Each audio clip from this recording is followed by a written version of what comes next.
Hey everyone, get your notebooks and pens ready because for today's Bible study, we will dive into the book of 1 Corinthians chapter 3, verse 6. We will break down Paul's gardening metaphor and discuss the meaning and application of this verse to our lives. So without further ado, let's get right into it.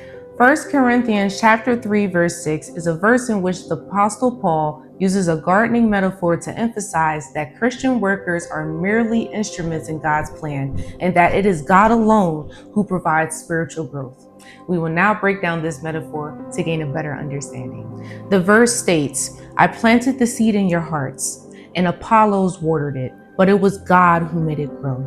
The context of the problem in Corinthians is that in the first 3 chapters, Paul addresses the divisions within the church. The Corinthian Christians acted immaturely by creating exclusive groups and competed for leadership among Paul, Apollos, and Peter. Paul uses an analogy of agriculture to correct this attitude by casting himself and Apollo not as rivals, but as fellow laborers in God's service. As the founder of the Corinthian church, Paul first preached the gospel and planted the seed of faith in their hearts, stating, "I planted." Apollos, a subsequent teacher, nurtured the new believers, watering the seeds Paul had planted through further instruction. Paul emphasizes that neither the planter nor the waterer is responsible for the plant's growth. Just as a farmer relies on God for the harvest, Christian leaders are utterly dependent on God to bring about spiritual growth and give life. The verse emphasizes humility and acknowledges that God is the source of all growth in ministry.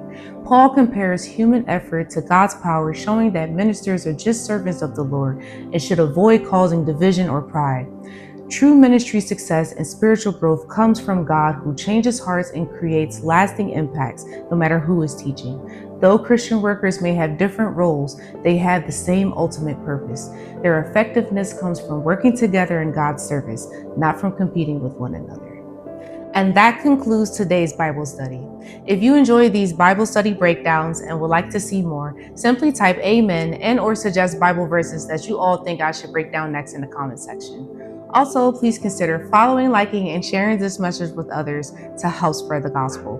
For more deep dives on other biblical topics and teachings, please subscribe to my YouTube channel that's linked in my bio. Remember, it is our duty to spread the true gospel of Christ so that we can help Yahuwah save as many souls as we can. God bless and stay safe.